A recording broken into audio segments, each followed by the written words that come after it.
우리에게 큰 은혜를 주실 줄로 믿습니다. 오늘 로마서 3장 25절 본문의 말씀을 가지고 화목제물이 되신 예수님이라는 제목으로 함께 은혜를 나누고자 합니다. 우리가 춘향전을 보다 보면 이도령이라는 사람이 나옵니다. 이 춘향전을 우리가 보다 보니 이도령이 나오는데, 이도령이 고향으로 돌아올 때 어떤 일이 생깁니까?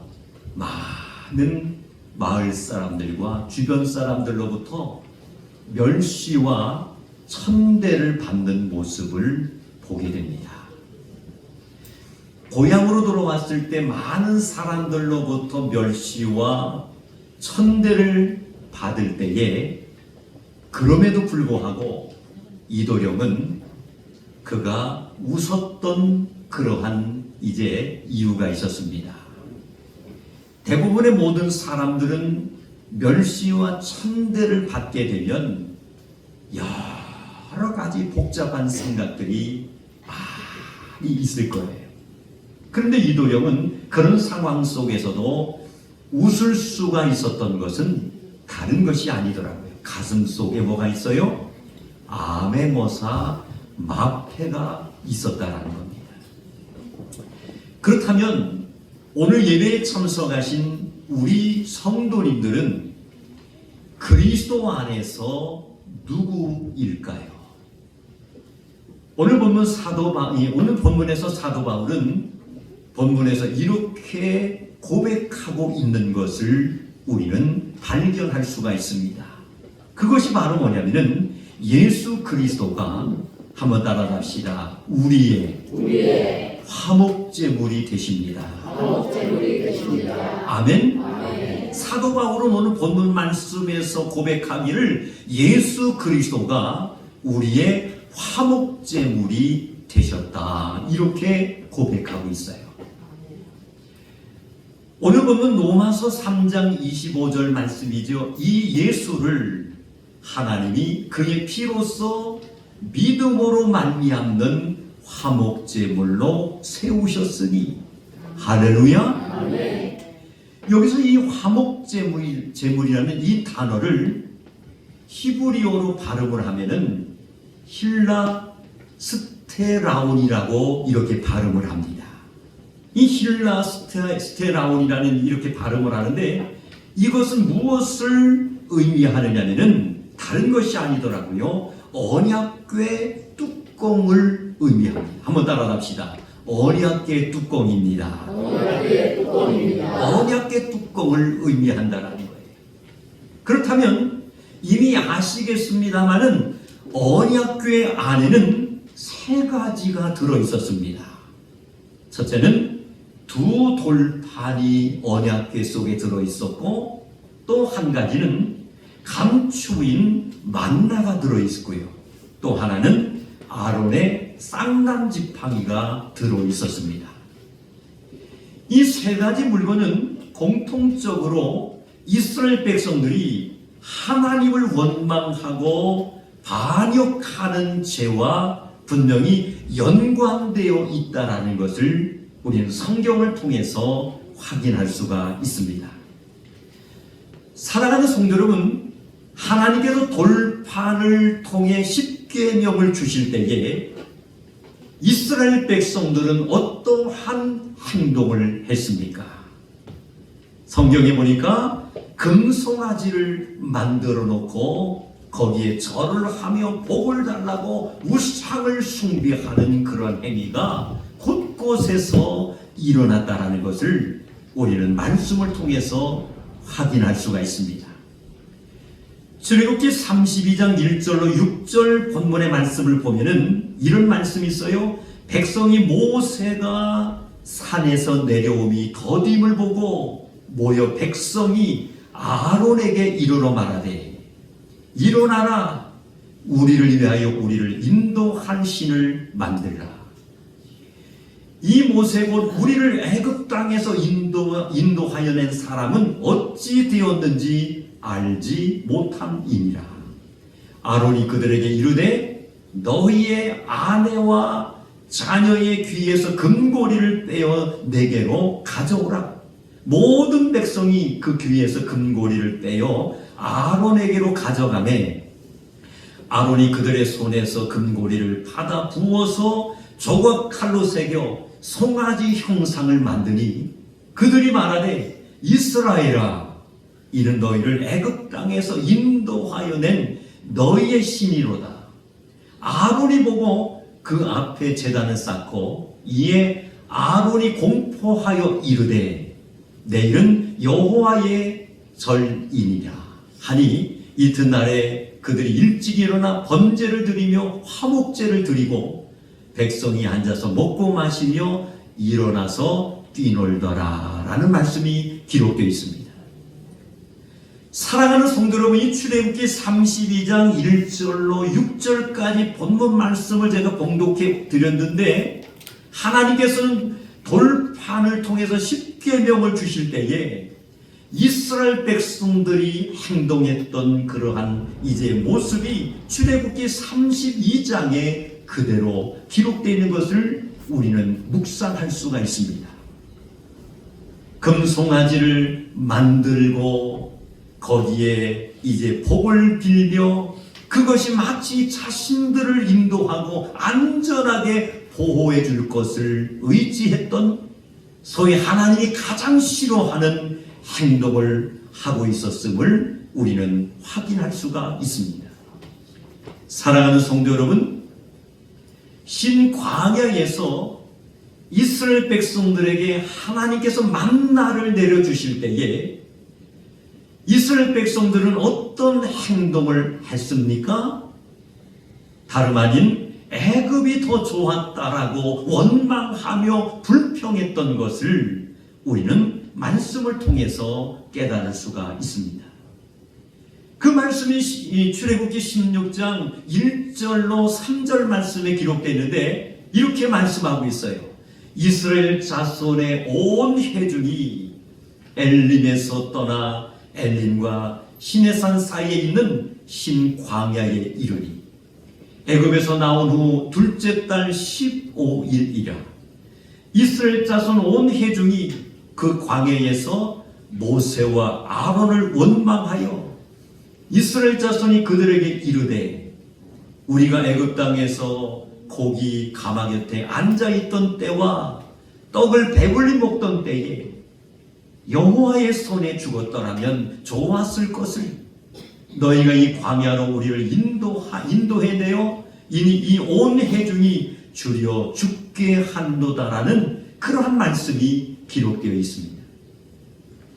사랑하는 성도 여러분, 신광야에서 이스라엘 백성들에게 하나님께서는 만나를 내려주신 줄로 믿습니다. 아멘. 그들이 고기가 먹고 싶다고 했을 때에 메추라기 떼를 보내주셨다라는 그런 하나님의 그 엄청난 역사와 기적과 은혜를 받았음에도 불구하고 이스라엘 백성들은 어떤 행동을 했느냐면은 방금 말씀을 소개해드린 것처럼 애굽이 더 좋았다라는 거예요.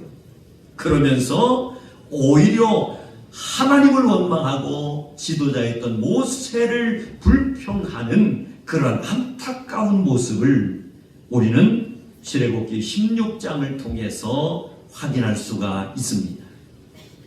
아론의 쌍난 지팡이 사건이 있을 때는 어떠했습니까?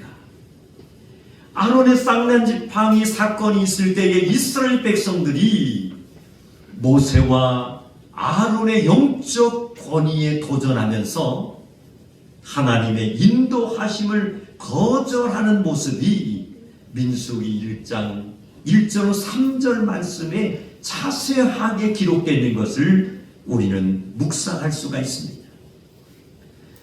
그러므로 언약궤 안에 세 가지 물건은 이스라엘 백성들의 대표적인 죄악을 상징하고 있다는 것을 우리는 알 수가 있습니다. 사랑하는 성도 여러분, 하나님은 이 물건을 언약궤 안에 넣고 정금으로 뚜껑을 만들라라고 명령하신 줄로 믿습니다.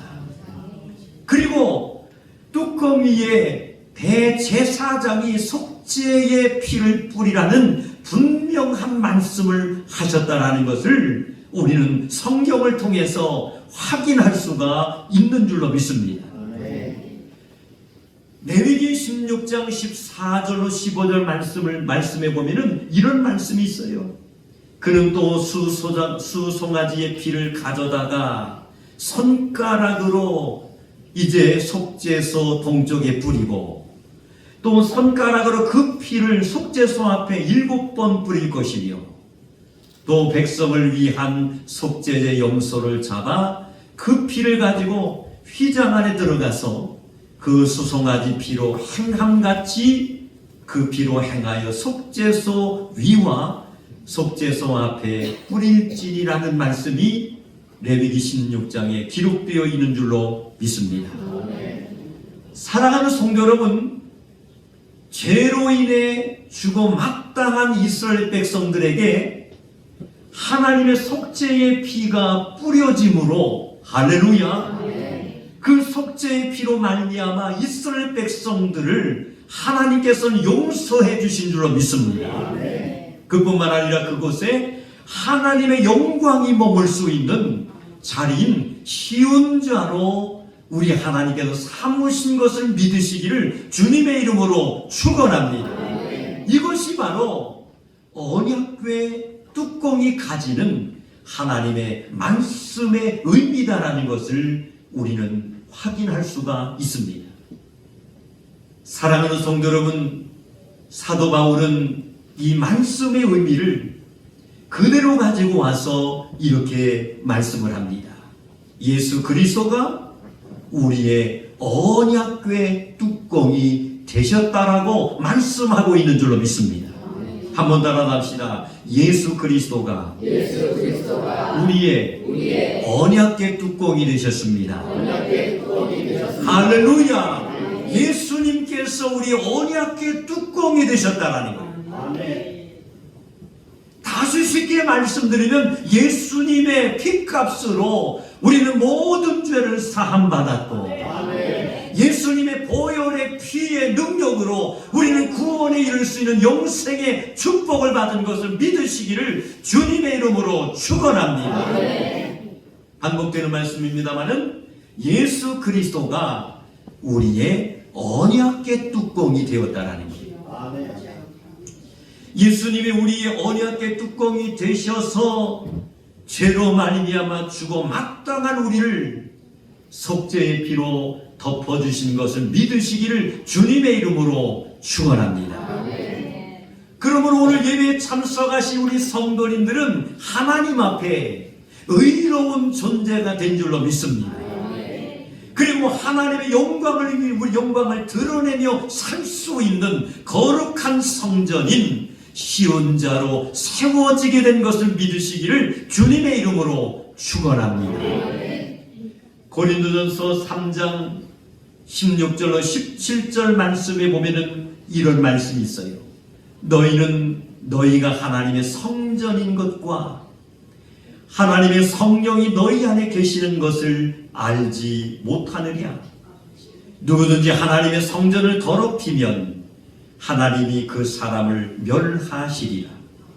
하나님의 성전은 거룩하니 너희도 그러하니라. 아멘. 한번 따라서 하겠습니다. 하나님의 성전은 거룩하니 너희도 그러하니라.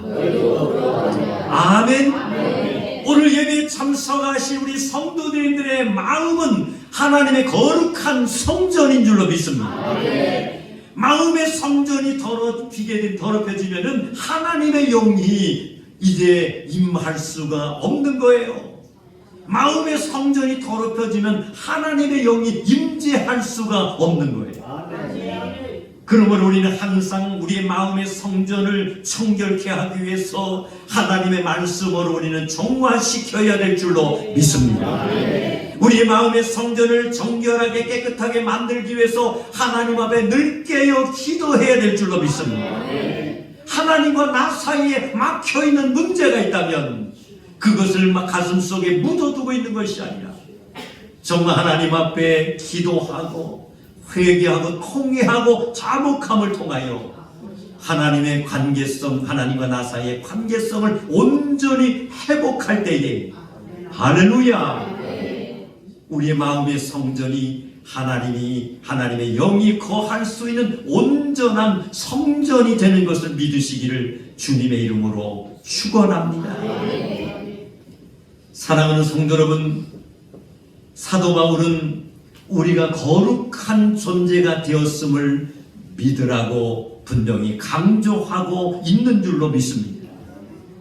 로마서 6장 11절 말씀에 보니까 이런 말씀이 있어요. 이와 같이 너희도 너희 자신을 죄에 대하여는 죽은 자요 그리스도 예수 안에서 하나님께 대하여는 살아있는 자로 여길지어다. 크게 한번 따라갑시다. 이와 같이 너희도 너희 자신을 죄에 대하여는 죽은 자요 그리스도 예수 안에서 하나님께 대하여는 살아있는 자로 여길지어다. 할렐루야! 살아있는 성도님들이 되시기를 주님의 이름으로 축원합니다. 살아있는 성도가 되기 위해서는 우리 마음의 성전이 정말로 성령의 능력으로 깨끗하게 정결하게 우리가 씻어서 정말 하나님의 영이 거할 수 있는 그러한 쉬운 자로 만들어가야 할 줄로 믿습니다. 우리는 죄에 대하여는 죽은 사람들이었지만은 이제는 어떻습니까? 존귀하고 거룩한 존재가 됐음을 고백하며 살아가시기를 바랍니다. 그렇지 않으면 원수 마귀는 우리를 속일 수밖에 없어요. 그러한 삶을 살지 못하게 되면 원수 마귀가 우리의 마음속에 파고들어와서 우리를 정죄하고 참소하게 만들 수밖에 없다는 거예요. 마귀는 우리를 더럽히게 됩니다. 마귀는 어떤 일을 하냐면 우리를 추한 존재로 몰아가게 됩니다. 그러므로 우리는 마귀에게 속지 않기 위하여 하나님 앞에 늘 깨어서 말씀으로 무장하고 기도하며 살아가야 될 줄로 믿습니다. 그렇게 할 때에 정말 마귀를 통해서 더럽고 추한 존재로 살아가는 것이 아니라 하나님의 백성답게 자녀답게 당당히 살아갈 수 있는 은혜를 하나님께서 선물로 주시는 줄로 믿습니다. 사랑하는 성도 여러분, 놀라운 것은 따라갑시다. 화목제물이 되신 우리 예수님은 우리가 하나님의 영광을 드러내며 거룩한 존재로 살아갈 수 있도록 만들어 주셨습니다. 할렐루야! 사랑하는 성도 여러분, 놀라운 사실은 화목제물이 되신 우리 예수님은 우리가 하나님의 영광을 모시는 거룩한 존재라고 인정해 주신 줄로 믿습니다. 그리고 또한 그렇게 살아갈 수 있는 은혜를 하나님이 선물로 주셨다는 거예요. 그러므로 이 말씀을 우리가 믿음으로 받아들이며 살아가는 성도님들이 되시기를 주님의 이름으로 축원합니다. 하나님의 거룩하고 존귀한 사람으로 당당히 살아가는 믿음의 성도님들이 되실 수 있다면 육체의 남은 때가 지금까지 살아온 생애보다 더욱더 행복해질 것이고 할렐루야! 또한 천국에 들어가는 그 순간까지 우러내려주시는 약속의 은혜와 복을 받는 역사가 나타나게 될 줄로 믿습니다. 이런 믿음의 소유자, 그리고 어떠한 유혹의 영이 우리에게 도전해 온다 할지라도 그러한 사탄의 모든 권세를 하나님의 말씀으로 대처하며 물리칠 수 있는 승리자들이 되시기를 주님의 이름으로 축원합니다. 소위 이렇게 우리는 마귀의 유혹 앞에 이런 말을 할 수 있는 성도가 되어야 됩니다. 어떤 말이냐?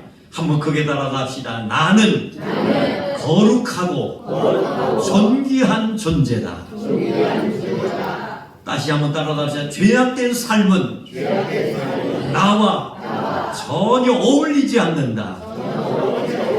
하나 더 따라합시다. 나는 하나님의 거룩한 존재다. 할렐루야. 어떠한 사탄의 권세가 우리에게 도전해 온다 할지라도 이렇게 말할 수 있는 믿음의 성도가 되어야 되는 거예요. 나는 거룩하고 존귀한 존재다. 죄악된 삶은 나와 어울리지 않는다. 나는 하나님의 거룩한 존재다. 할렐루야.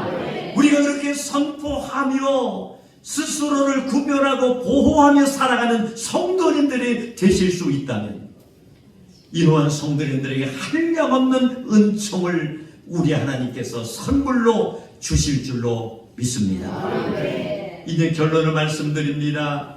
예수님의 탄생을 기다리며 준비하는 대강절 첫 번째 주일을 맞이하여 화목제물 대신 예수님으로 인해 주님을 아버지로 모실 수 있는 거룩한 성전이 되는 축복을 받는 우리 산성의 가족들이 되시기를 바랍니다. 그뿐만 아니라 이제부터는 천국에 들어가는 그 순간까지 정말 구별된 삶을 살아감으로 오늘 주신 귀한 제목의 말씀처럼 화목제물이 되신 예수님 앞에 정말 마음껏 찬양하며 또한 신앙 고백하며 여호와 하나님을 기쁘시게 해드리며 살아가는 승리자들이 되시기를 주님의 이름으로 축원합니다. 기도하시겠습니다. 하나님 아버지, 로마서 3장 25절 본문의 말씀을 가지고 화목제물이 되신 예수님이라는 제목으로 함께 은혜 받게 하여 주신 것을 진심으로 감사를 드립니다. 그토록 하나님께서 베풀어 주신 은혜와 사랑이 엄청나고 무궁무진함에도 불구하고 이스라엘 백성들은 하나님을 원망하고 하나님이 세우신 지도자인 모세를 원망하는 안타까운 현실의 모습을 우리는 성경을 통해서 발견할 수가 있습니다. 오늘 예배에 참석하신 우리 산성의 가족들은 마음의 성전이 정말 하나님의 거룩한 성전들이 되게 하여 주시옵소서.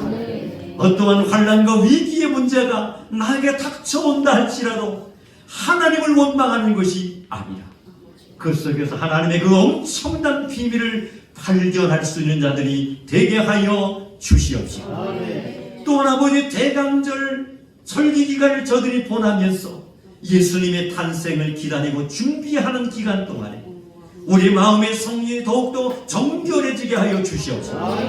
깨끗해지게 하여 주셔서 우리 마음의 성전이 성령님을 모시며 살아갈 수 있는 복 있는 자들이 되게 하여 주시옵소서. 천국에 들어가는 그 순간까지 구별된 삶을 살아가는 성도들이 되게 하여 주셔서 성령 하나님을 기쁘시게 해드릴 수 있는 보배로운 자들이 되게 하여 주시옵소서.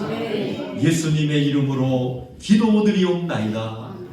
아멘. 주신 말씀 다시 한번 우리가 묵상하면서 헌금송으로 하나님 앞에 영광 돌리시겠습니다.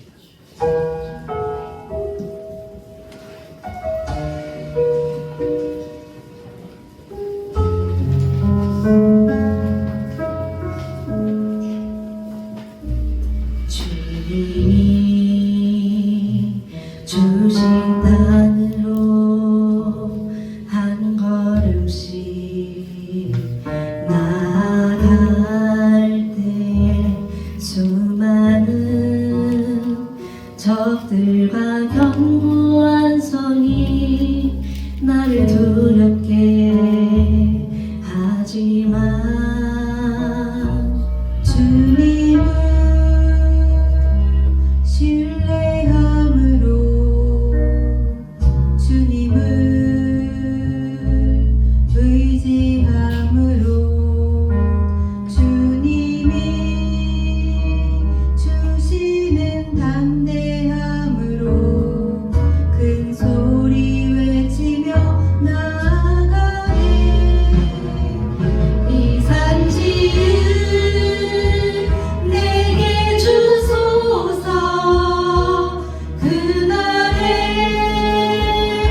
주께서 말씀하신 이제 내가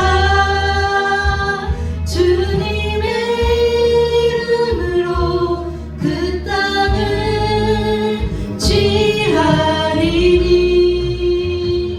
이 산지를 내게 주소서 그날에 주께서 말씀하신 이제 내가 주님의 이름으로 그 땅을